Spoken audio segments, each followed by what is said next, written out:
That's an interesting incident you mentioned about the gun. I think my first reaction would be like, I'm 23 years old. I don't want to die. Your life is flashing in front of your eyes. So do you remember your best timing? Do I want to share that? My personal best on national TV? No. It's not very good. So do you still practice your moves? Not that much. Different kind of moves now in the boardroom.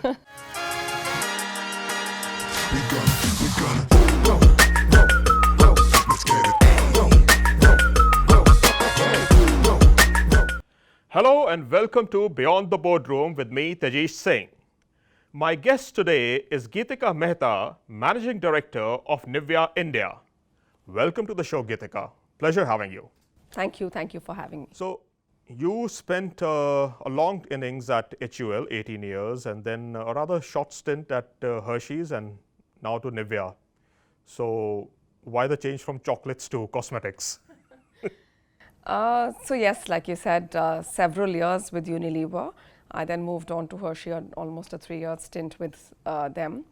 And then I think I just love taking new challenges. So with that, I moved on to Nivea. Or were you eating too many chocolates out there? I still eat too many chocolates and all of them Hershey's. So let's go back to your early years before you became a corporate honcho, your years in Delhi. Take us through them. What was it like as a child growing in Delhi? So, I mean, from a lens, of course, you and I share a school. So you know how schooling in Delhi for me was. And then, of course, from a personal lens, my father passed away when I was fairly young. So my mom, in that sense, single-handedly had to bring up me and my brother. And I think she has therefore been my biggest inspiration. She started off as a school teacher, kind of did up her education while teaching us, eventually landed up as the principal in one of the Ramjas schools. So I think I look at her as the epitome of hard work, dedication in order to get ahead. So she's been a big inspiration. The Ramjas adjoining Springdale or some other branch? No, there is another one at Daryaganj. So you wouldn't think of going to the same school as your mother as a principal? So she actually was a teacher at Springdale's during the time that I was there, but she was a nursery primary teacher there. And then she was heading the Ramjas nursery primary wing for Daryaganj as well. So were you the studious kind or always getting into trouble or a mix of both? Always the studious kind. And I think there was, like I said, a right amount of focus behind academics. There was, in that sense, I think I've been like the award winner, whatever, certificate winner at every annual day function of the school. And there was also a lot of focus actually on extracurriculars. So my mom, despite a very middle class, family that I come from, would ensure that I was really passionate about dancing. So she put me into kathak classes, and I did that for 14 years and gave several performances. I got a national scholarship. So I think she did helped me really balance both extracurriculars and academics. So do you still practice your moves? Not that much. Different kind of moves now in the boardroom. But you never thought of becoming a full-time kathak dancer? I mean, 14 years you mentioned that you were. Yes, and like I said, I was also teaching students at one point. I was giving a lot of shows. So yes, there was that thinking, and my kathak teacher really thought I could do it professionally as well. But somewhere I guess the lure of corporate, my brother ahead of me was an IIM graduate, so I was like, I have to get through an IIM, and ideally IIM Ahmedabad, which is what I did. So I think once you get there, then life takes a different turn. Okay, fair enough. So you're the elder one, I'm guessing? No, actually, I'm the younger sibling. My elder brother, he's the managing director in Bank of America. He's based in London for many years now. So both siblings in the corporate life. So what's the atmosphere like at home when you gather for Diwali? It is brilliant. He was here actually in Mumbai last month actually. So it's brilliant. We get along like a house on fire. All 4 of us. So my brother, his wife, my husband and I are from IIMs. So there is, but there is a lot of conversation around, of course, corporate, but otherwise lots of personal conversation as well. We have kids in the same age group, so that takes away a lot of our conversation time as well. So how many kids total in the family? I have 2, my brother has 2. Okay, okay. And your husband is also a corporate executive? Yes, he works with the Aditya Birla Group. Okay, okay. So take me through your interests in life. Kathak, of course, you mentioned. I also believe you're a marathon runner. Yes. So how did that come about? So I think when we moved to, we were in Bangalore, first Delhi, started working in Delhi, Western UP was the area I was handling. I then moved on to Bangalore again with Unilever, and then I moved on to Mumbai. And this was 2008, and that's the time when the marathon, Mumbai marathon, was just beginning, one of its few initial years. And I said I must try and do something different beyond. Like I said, I love challenges, so that's when I actually started off first with the half marathon, then did a full. After that, I've never done a full again, but I have done several half marathons, even this edition of the Mumbai marathon. So I quite like running. I think it gives me the time to really think. Actually, I look at that as frankly me time, so I quite enjoy that part. So do you remember your best timing? Do I want to share that? My personal best on national TV? No, it's not very good. No, we know that you're not a professional runner, so. Yeah, so the full marathon, it took me about 5 hours to complete. That's not bad.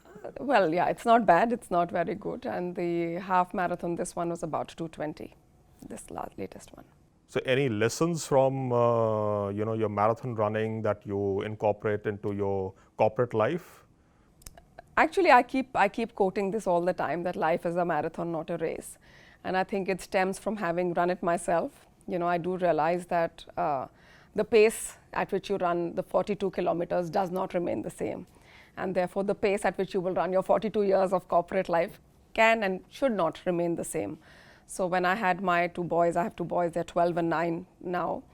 There is a little bit of a backseat that you want to take in your career at that point, and then you want to get back. So, there are peaks and troughs, and I don't think there is any competition other than yourself. Like when you're running the marathon, it's about personal best. You don't compare it to anybody else. Similarly, I think in a career as well, it's really about what is the best that you want to give, and it's not a comparison with anybody else. You, of course, went through the grind as an HUL, executive early on. Which company, of course, has a penchant for posting its executives in rural areas. So, what was your experience like? A city-bred girl in Western UP. So actually, in my Western UP was my first stint, but before that, I did their BLT or business leadership training stint, and I had one stint was in rural area. And I think it was the best stint of my life because I found my husband there. He also joined Unilever at the same time. We were both in the same rural village. But other than that best part, it was tough. Yeah, so there was no sanitation in that village. We would really go out and squat in the field. So, like you said, a city-bred person to see that. But I think it's also very humbling to realize that that's real India. And sometimes I think if you are too cocooned in our sheltered existence, we forget that the consumers we serve could be anywhere and come from all walks of society. So I think apart from the personal, great advantage of that stint, I think professionally also I learned so much from that. But the personal aspects that you're talking about, and I'm not just talking about your meeting your husband there, how difficult or how challenging was it to mentally adjust to that kind of, you mentioned the example of sanitation for one. So mentally, we are not accustomed to it, and especially as a woman, So how difficult or how challenging was it, and how easily were you able to adapt to the situation? So I think firstly, of course, it is different, from what, and therefore difficult because you're not used to it at all. I personally would like to believe I'm fairly adaptable, so I could as well adjust in a 5-star hotel as I could in the rural village. But it's a completely different pace of life. It is day to day, it is, so like I said, adjusted well. And even later when I moved on to sales in Western UP, women in sales at that time, and this is now more than 20 years ago, was not very common. So yeah, lots of adjustments. I mean, I would literally go days without having water. Like I would have, because there was no access to sanitation facilities in the field, so you would really not have water till you get back home in the hotel in the night. So I've done that, but and I've had scary instances. I once had a distributor show a gun to me. We had gone to ask him to leave the distributorship of Unilever, and it was scary. So I've had scary instances, but I've always had the trust of my team, and I think that really helped me. So my sales teams were just so bonded well together, and I could feel, I really felt like I could entrust myself into their hands, and I think that's a useful thing to have in sales. It's useful things to have in corporate life, and somebody else also has your back, which allows you to do your job effectively. That's an interesting incident you mentioned about the gun. What was your first reaction when that incident unfolded, and how did you overcome it? I think my first reaction would be like, I'm 23 years old. I don't want to die. Your life is flashing in front of your eyes. But I did, I think, like I said, firstly, I had the backing of my sales teams, and I felt that comfort of knowing that I would not be in an unsafe situation and they would be there to help. And I think it was also a logic-based conversation, saying, this is what we expect of you, this is what is happening. It's not personal. This is really, I'm a conduit of what the organization wants of you. So it thankfully ended up safely and amicably, and eventually then the person did kind of leave from the position of distributor, and all is well that ends well. But do you remember yourself being absolutely calm at that point of time? No, like I said, my life flashed in front of my eyes, and I think it was like, I hadn't expected this. Again, sheltered existence in Delhi, not really ventured out too much, and this was in Saharanpur, so absolutely scary. And did you share that with your mother, the incident? Not at that moment, to be honest. I think as a single mother, she anyways was a little more protective about her daughter, and I think this would have not maybe given her the confidence of knowing that her daughter's okay. But of course now we joke about it, and she's fully aware of it. And now, of course, she says she used reverse psychology on me and said that I would challenge you to do things. So yeah, it's how it is now. Talking about your journey in the corporate life now, it's been more than 20 years? Yeah, 21. 21 years. I'm sure there would have been challenges, as one of the challenges, of course, you've just shared. As a woman executive rising up the ladder, were there any instances where you felt there was a glass ceiling, or that your gender was coming in the way? So the reality is there aren't as many women in boardrooms as there should be, right? And as there hopefully will be one day.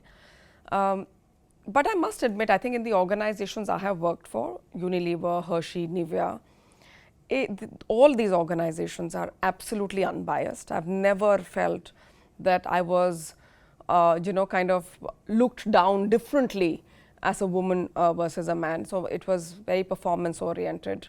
And I think, if anything, at all of these organizations, there was a effort to help, women, like I said, through peaks and troughs of their personal journeys in order to manage, their career aspirations. So, and a lot of women do leave because, they have kids and then they want to do, not want to come back, or, their spouses are moving locations and they have to move.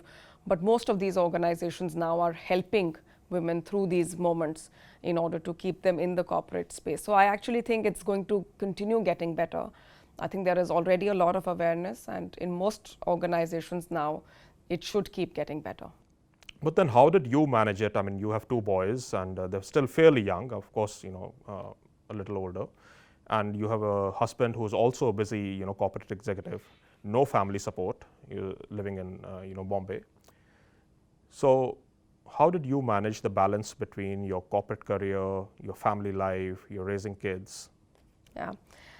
So indeed, there was no family support in Mumbai, and my boys have been going to daycare since they were 6 months old. I think it was very hard actually for me, and there were a lot of judgment as well. I will not deny it. Some of my friends who were not working, or other mothers in schools eventually when they grew up a little bit, were like, oh, your child spends the day at a daycare. But I think two things helped. Firstly, the proximities, it was very close for me, so I could keep looking them up. And I think also in retrospect, they have turned out to be more socially comfortable, independent individuals as a result of that. I've also tried to maintain as much as I can the demarcation between personal and professional. So once I get back home, I try not to get into, so unless there is a real fire somewhere, like 7 to 9 p.m. is non-negotiable. That's the time I love to spend with my boys. And, we have dinner together as a family practically, every single day unless I'm traveling. So I think that's important, the morning time when I'm with them. So I think I value the time that I have with them even more as a result of this. So who helps the kids with the homework, you or your husband? Like I said, they're very independent boys. they do their own homework. They already don't want you around. No, they are, and we're around, of course, absolutely for them. They're thankfully not at that age when they shun parents. But yes, I'm around. But on a day-to-day basis, they handle it. And then on weekends, if they need help, then we're around. But do you think that women corporate leaders get this question asked time and again, unfairly perhaps, of managing, the corporate life and the family life? Because that is how, it is expected as a society or as nature intended. I don't know what it is. And you mentioned about, your experience that other women, judging you for leaving your kids at a daycare.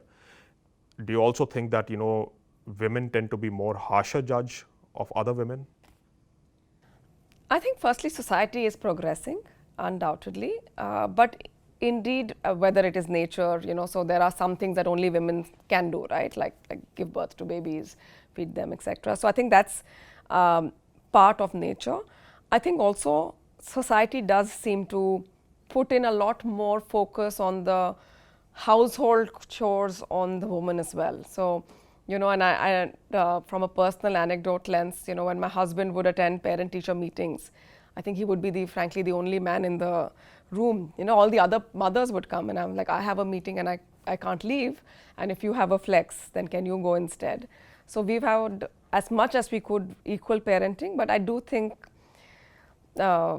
and maybe women are better at it, but yeah, the household chores the responsibility still sits on the head of the woman. And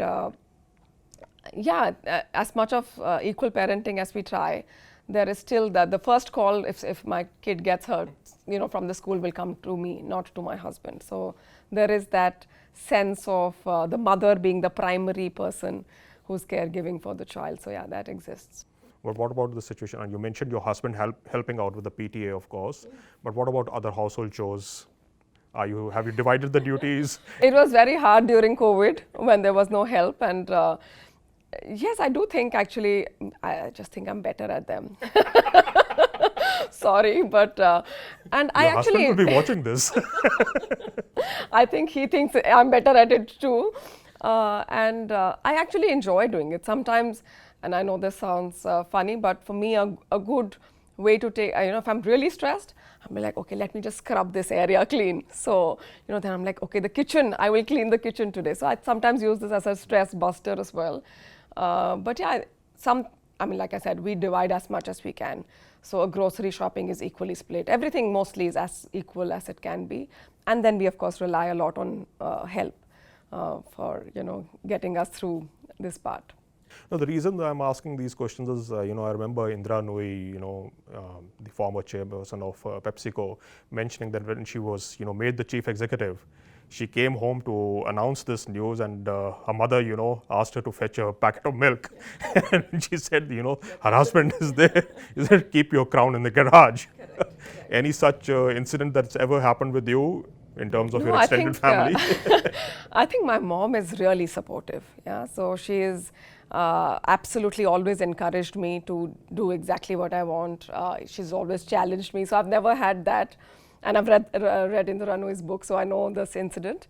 But I think she also points out when she believes I'm maybe not giving as much time and attention to, the home front, she'll be the first one to saying, I think you need to spend a little bit more time on this part as well. So I think she helps me remain balanced. But my strongest supporter, absolutely. So how many times does she point it out to you in a month, in a year? Yeah, well, she does. Sometimes she'll be like, I think, especially as the boys are growing up, and the elder one has just gotten into 8th. She's like, this is the age when you need to really be a little bit more hands-on. So yeah, she doesn't miss the right opportunities to also guide me and help me mentor. So yeah.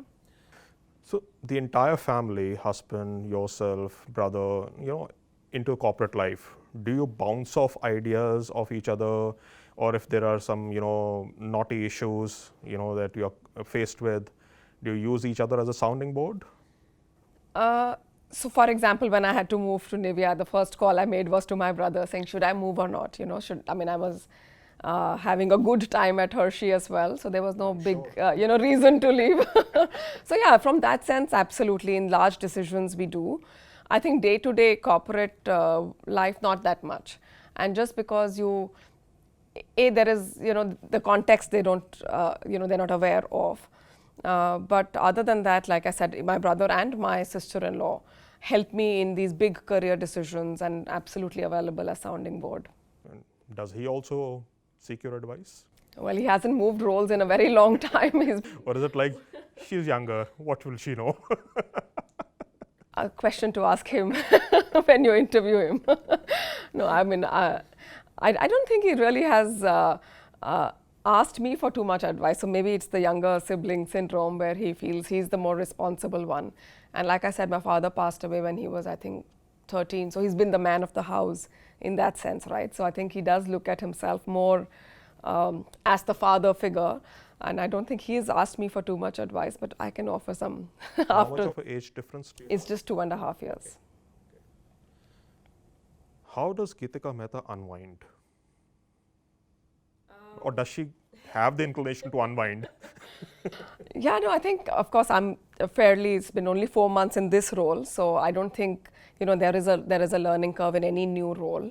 So not much of an opportunity, but to really say I will unwind. But I do like to read a book. Yeah, that for me is a great way to get into my own space.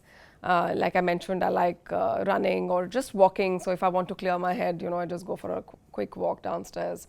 So yeah, reading, walking, cleaning, traveling. I love traveling. That for me is a big thing. I've been to 50 countries. Even when the kids were very young also, when I was on my maternity leave also, I said, let's go to China, let's go to Jordan. So we've done all of that. So yeah, for me, when I have more time, then that's the way I like to unwind. And all those frequent flyer miles accrue to you or to the corporate? Yeah, we take budget airlines as much as we can. You mentioned reading books. Have you read all these, or are these just for show? I have read every single one of them. I have a big library at home as well. I just, love to read. And I think it slightly broadens the horizons. You just think differently. So which is the last or the latest book that you are reading? I actually like reading Atomic Habits. I think these tiny changes that can really change. I have practiced that, and I really believe in that as well. So what habit have you changed? Well, I am. You certainly haven't changed eating chocolates. It's reduced, and I yeah, no, but I think I'm really practicing a lot more patience now than I used to. I'm more patient now as a person than I used to be in the past. Okay, so you were impatient. Yes. And how did that pan out? I mean, any instances where your impatience sort of backfired on you? No, I'm impatient, but not irrational. So yeah, there has been that nice divide of ensuring that, and I think this impatience stems from wanting to do more. Yeah, whether it's in a personal front or professional front, that's how it manifests as saying, we can do this faster or that better. But yeah, then I managed to kind of rein that in. So what is it on the personal front that you want to do more?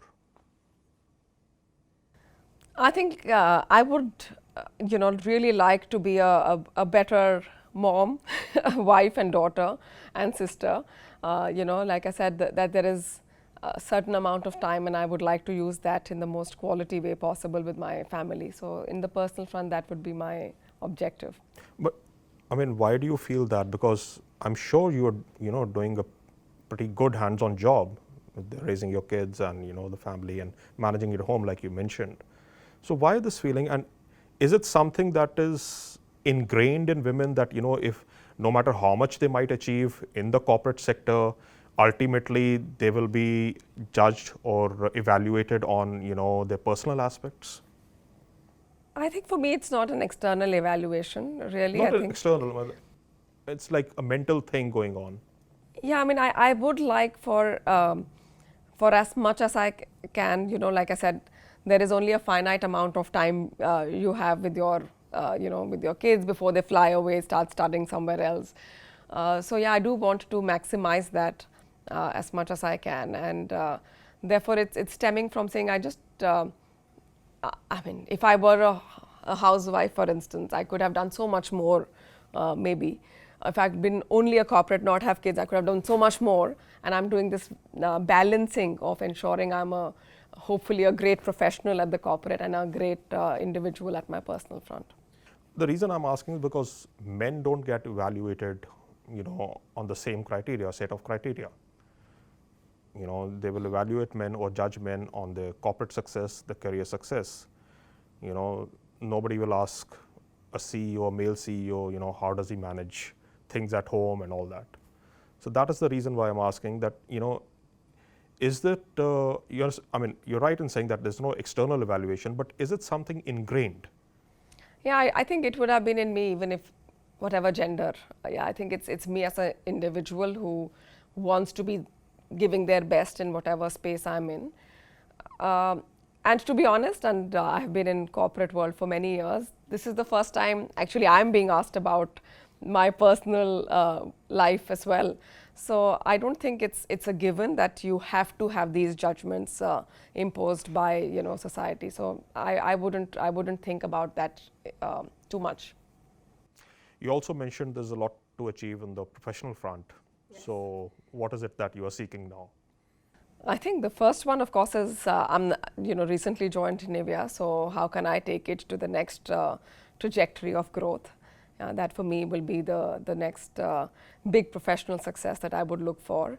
And of course, with that, how do I carry this brilliant team, forward? Will be what I would look for in the short. So what are the broad objectives that you set it out, which you can share, of course? I'm not asking for the. No, I think like a lot of corporates, right? I think one of them is growth. But for me, I think what is important is market beating growth. Yeah. So you don't want to just grow alongside the category. You want to launch new things, do different things, better execution in order to be faster than the competitive set. So for me, that will be my measure of success. Talking about your other interests, so let me ask, if Geetika Mehta wasn't a corporate top honcho, what does she think she would have been? I would have loved to be a pilot. Wow. Yeah, and I think when I was younger, I mean, that was an expensive area of study, so we didn't do that. And now I feel I don't necessarily have that in my list of priorities, so I don't take out the time for it. But yeah, I would have loved to expand and do different things. I mean, I think it would have ensured I do my traveling. It would have ensured I see new horizons, literally. And I guess somewhere I do want to lead a set of people from destination A to B. So yeah, then pilot. So basically you have a shepherd mentality, huh? A final question to you. Do you envision yourself staying in the corporate sector, or is there any unfulfilled ambition or dream of becoming an entrepreneur yourself? So firstly, like I said, I've never kind of plotted how life will be. I've let it lead itself. As of now, I don't see that on the anvil. I'm really having a brilliant time at Nivea, so I want to continue doing this. But never say never. I don't know. A lot of people have been bitten by the entrepreneurial bug later in life, so maybe that may come my way as well. But for now, I think I see myself continuing in this role for a few more years. So say hypothetically that happens maybe 10 years down the line, 15 years down the line. what would you be involved in? I don't know. Like I said, it could well be, not-for-profit enterprise. So, and you as an individual, a lot of people say, I know who I am, about themselves. But frankly, you never know because you are morphing as human beings every day, right? What I was 20 years ago is not who I am today, and not somebody I will be 10 years hence. So I think I will grow, adapt, mature more as an individual. It's a lifelong learning journey. And at that crossroads when I come, I will decide what this individual wants to morph more into. But that's an interesting point you mentioned. So how have you changed in the last 20 years? A lot in every aspect, I would say. I think a lot more maturity, a lot more, I think experience teaches you, which books alone can never do. And, I think that has really shaped me as an individual. I still love challenges, but I may not hurtle headlong into one right away. I will give it more thought, So I guess over time you do mature as individuals. Your priorities become different. At one point in time, I was happy to work maybe 20 hours a day. I don't do that now. I balance my work and my personal life. So yeah, everything, kind of becomes different as your life stages become different. And what advice would the Geetika Mehta of today give to the Geetika Mehta 20, 25 years back? I think, frankly, just believe more in yourself. Because there have been moments where as a person, I was a little unsure of, I guess the value that you bring to the table. So I would say just believe more in yourself. So you now believe more in yourself? Like I said, it's a lifelong journey. And at that note, we'll conclude today's interview. Thank you so much, Geetika. Thank you so much. Pleasure. Pleasure. So that brings us to the end of today's episode of Beyond the Boardroom with Geetika Mehta, Managing Director, Nivea India. We'll be back again soon. Thank you for watching.